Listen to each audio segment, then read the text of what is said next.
down in the country, one of the things we wanted to do was have our government enforce Article 6, Section 47 of the West Virginia Constitution, which says churches shall not incorporate. You can't have an immoral people and self-government. Our founders said we were given a self-government, or a government that would function when people were mainly self-governed. In other words, there are laws, but that's for the lawbreakers. It shouldn't be to keep you in line all the time. It's if you break the law. It's not to control you. It's just it's like a guardrail in case you're going. We don't want to hit guardrails. It's just in case we need it. Okay, so you put all those things together. You put that churches are now under the government, that they are told what they can say and what they can't say. And that was really what founded this country. The Black Brigade were the clergy of the American Revolution, who King George said he feared the most. It was the Black Brigade. Why? Because they said there was a duty higher than any other duty, and it was the duty to God. Were they afraid to preach Matthew 23? They took, if it hadn't been for them, we wouldn't have had a country. Woe to you, O Pharisees and lawyers, Oh, yeah. You don't hear that on the pulpit. Christ reviled the lawyers more than any other group of people that I know. Mm-hmm. Yeah, and unfortunately, I don't think lawyers should be able to be in the legislature creating laws that only lawyers can understand. It's a catch-22. They've got this thing sewed up to where you can't do anything without a lawyer because it's all legalese and it's all in their foreign language.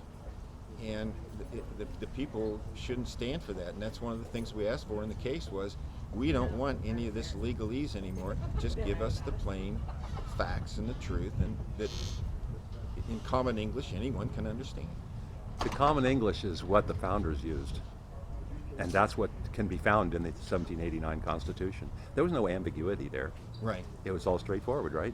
And yet, when you look at all new law, all the new constitutions coming from the various states since, let's just pick the Civil War, for example. Right. What we find is something entirely different. We find nothing but legalese. So, who writes the legislation? Lawyers. But don't we hire, elect or hire legislators to do just that? Well, when it comes right down to it, it's the people's fault. Okay. Although you wonder, though, are we at the point now where elections are, you can trust them, with the electronic voting and everything else. When you get a cabal that becomes this powerful, they're going to create mechanisms to stay in control. And I just wonder, electronic voting, hey, I had a programming business at one point. And let me tell you, it is very easy to write programs that'll give you the results you want. It's called outcome-based elections.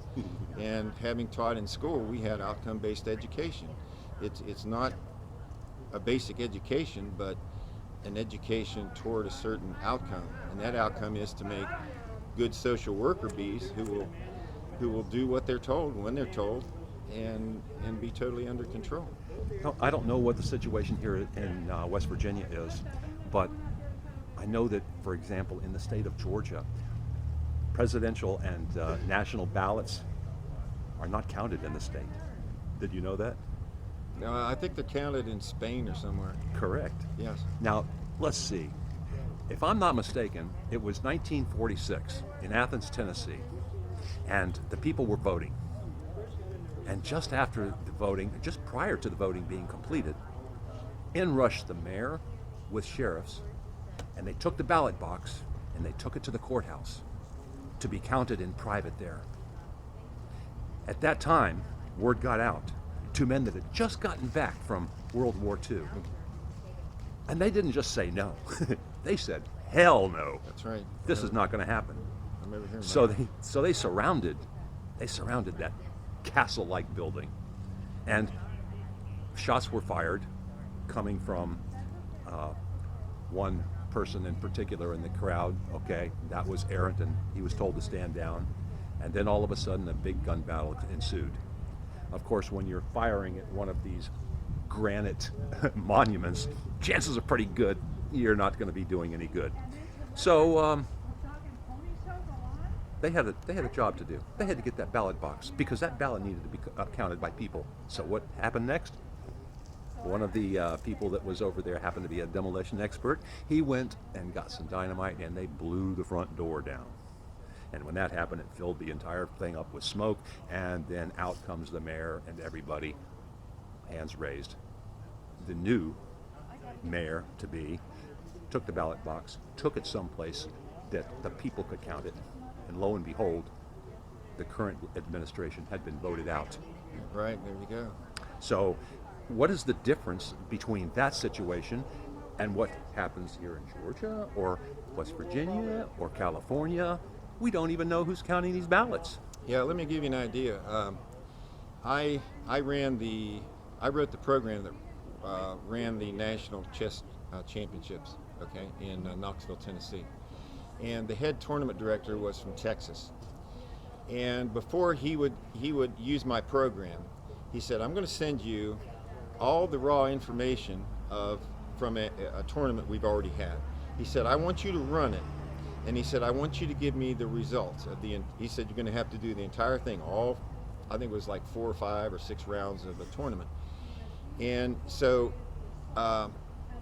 he gave me all the what are called pairing cards, which has all the information of who plays who and who won and who tied and whatever. So I put that in the computer after I'd written this program, and I printed out the results and I sent them to him. And he called me back and he said, "Phil," he said, "we're going with your program because," he said, "you actually found a mistake we made doing it by hand." But one of the things he said was, "We have to run an entire tournament to validate your program." Now, when you go to these courthouses and they validate whether these voting machines are working right, they don't do a whole election. They put in a few ballots, and they sample, and they look at the results. This man in Texas knew that is not good enough. There are plenty of ways to rig a program where it's not going to show up at the beginning, you know. And to be honest with you, I came up with an idea which would, in my mind, solve this problem of electronic voting, and that is this. Everyone, when they go vote, they give a code. They write up a code, they put it in with their vote, okay? It's maybe a 16-digit, 20-digit, whatever code they want to come up with. When the voting is over, on a spreadsheet, maybe in a county for that county, whatever, every person's ID, which only they know, and their vote is right there.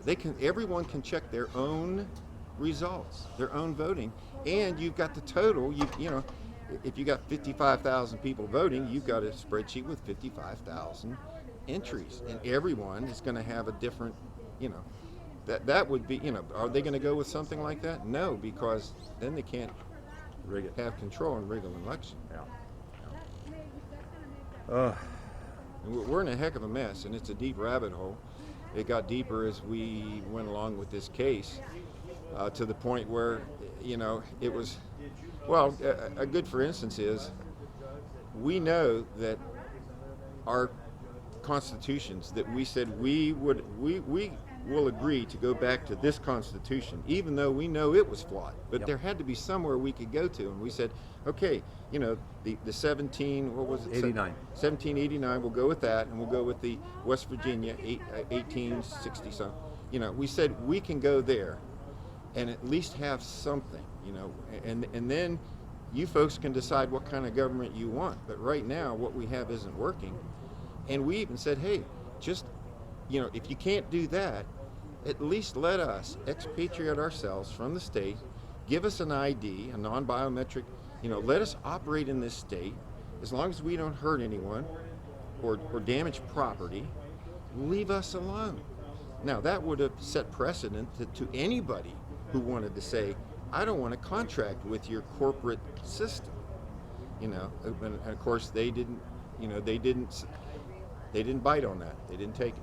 That's because we have everything based in commerce right now, including what just went on in the courtroom. Everything is based in commerce. And there is nothing that has any semblance of right and wrong or godly law, constitutional law, circa 1789. We don't have any semblance of that. And why?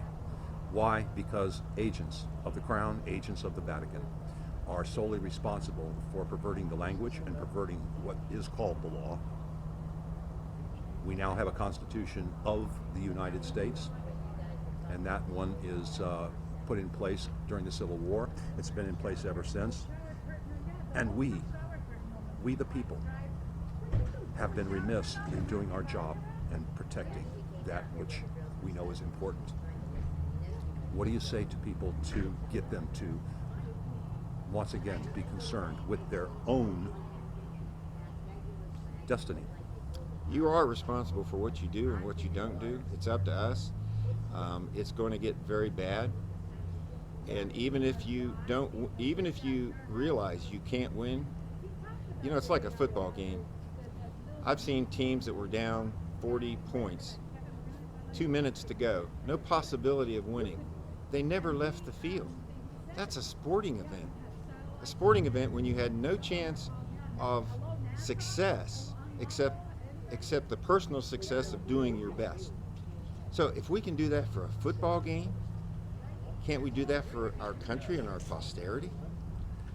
Phil, is it a chance that all of these games have been used as a distraction for the masses?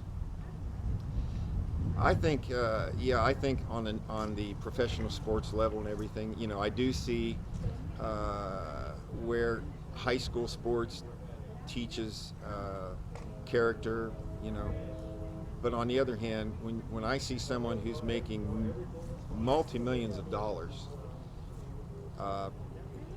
chasing and throwing and catching a pigskin, there's something wrong with this picture. And I think I forget who it was said the opiate of the people. I think kind of like Roman times, isn't it? Yeah, bread and circuses. Yeah. So we laugh, but we really should be crying. No, it is. If you don't laugh, you'll lose it. It's a release mechanism that we use, and but we have to be honest with ourselves, and we have to look in the mirror. And, my dad said, number one, God gave you a brain, use it, and